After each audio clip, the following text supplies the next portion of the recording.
My name is Alan Levine, CEO of Hasbara Fellowships. If you're watching this video, it's because you're a student leader on your campus. You've given your time to build a Jewish community, to stand up for Israel, to fight anti-Semitism. And for that, I want to say thank you. I also want to thank you for considering getting involved in the Hasbara Fellowships and in coming with us to Israel in December, coming up here this winter break. I want to tell you a few words about the program and a little bit about our security precautions that we'll be taking this year. Hasbara Fellowships has been around since 2001, always with the sole purpose of standing up against anti-Semitism and standing up for Israel. The main way that we empower students is through our training program, which takes place in Israel. We take student leaders from all over the US and Canada and take you to Israel so you can learn all the facts, everything you need to know. We go off the beaten path and beyond, really behind the scenes, to see things that most people have never seen.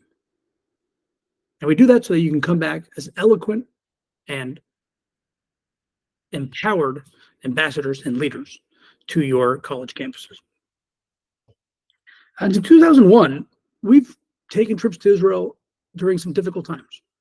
The Intifada is when we started, the Hezbollah war in 2006, during several of the wars against Hamas in Gaza. During all of those times, we had student leaders in Israel as part of the Hasbara delegations. And finally, we took students to Israel in December 2023. After October 7th, most college student groups had canceled, including Birthright. And that winter break in December after the horrible massacre of October 7th was a time where few college students were visiting Israel. And one of the few groups that were there was us, Hasbara Fellowships. We were able to do so safely and securely, which I'll speak about in a second. But perhaps more importantly, it made a very impactful statement. Our mission to Israel took on a new dimension.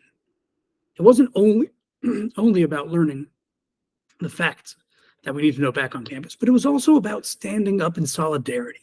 Things were different after October 7th. As a result, we got quite a bit of media coverage. We were on social media. All of that made major statements that student leaders are not afraid to go to Israel and stand with Israel.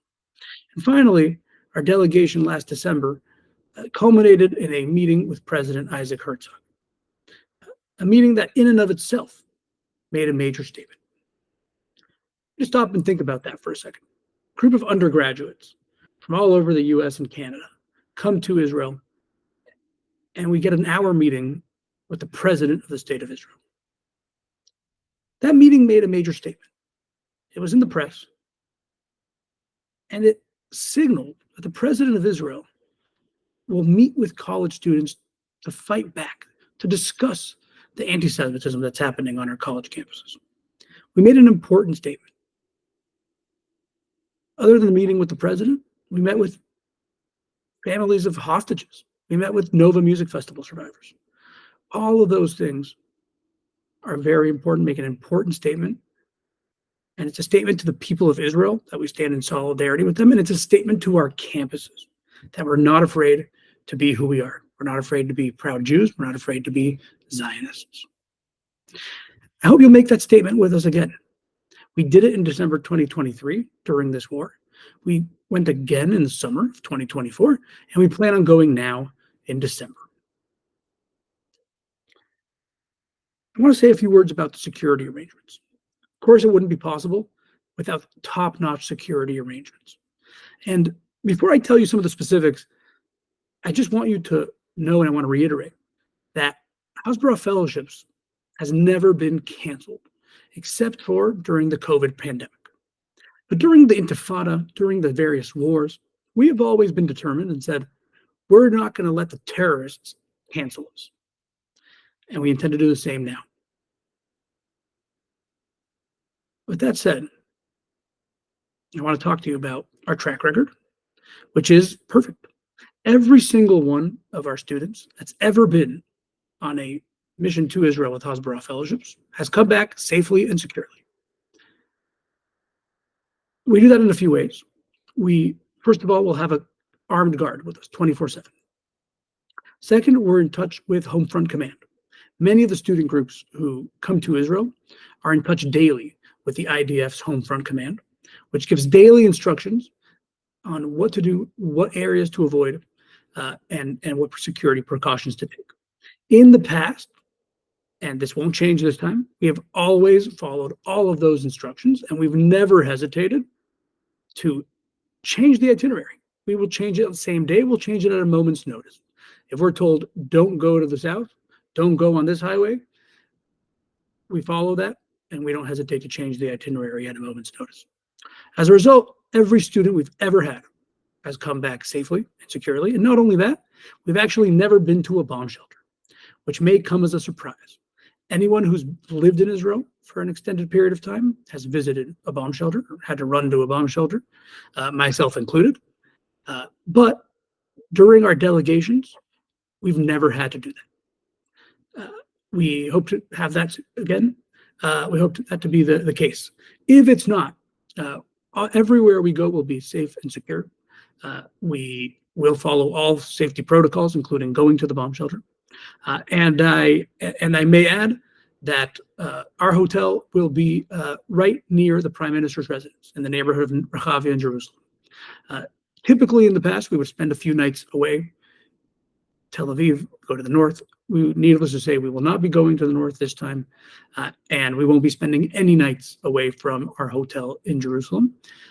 And while we hope for safety and security in the event of any missile attacks or any other attack, I don't believe there is anywhere in the state of Israel that I would rather be than down the street from the Prime Minister's residence. So with all those safety protocols, I hope you feel secure and know that we're taking every single precaution that can be taken. I will just add two thoughts to close with. One is everybody's safety. The students' safety comes first. We're there to make a statement. We're there to fight back. We're there to meet with members of Knesset and hostage families and visit the Nova Festival site and so much else. But safety will come first. Any changes that need to be made will be made to make sure everybody's safe. Second, I just want to tell you that I plan on coming. And I wouldn't ask anybody to do anything that I would not do. I have 3 young children at home. My wife and I feel that it is the right thing for me at this time to come with the students to Israel, leave my kids back in California, and be with our students in Israel at this time. I feel completely safe doing so, and I hope that you'll join me as well. These are important times. These are difficult times, but also times that we've seen time and again that the state of Israel and the Jewish people can and will fight back and will ultimately win this war. And that includes the propaganda war, and that includes the war against anti-Semitism that is so pervasive and is taking place in so many places in our society, and that includes our college campuses. We intend to fight back. We intend to ultimately prevail, and I hope you'll be a part of it. So I hope you'll see me, but I'll see you. We'll be together on the plane to Israel December 23rd, and please be in touch with the Hasbara staff with any specific questions. I hope to see you on the flight to Israel. Thanks so much.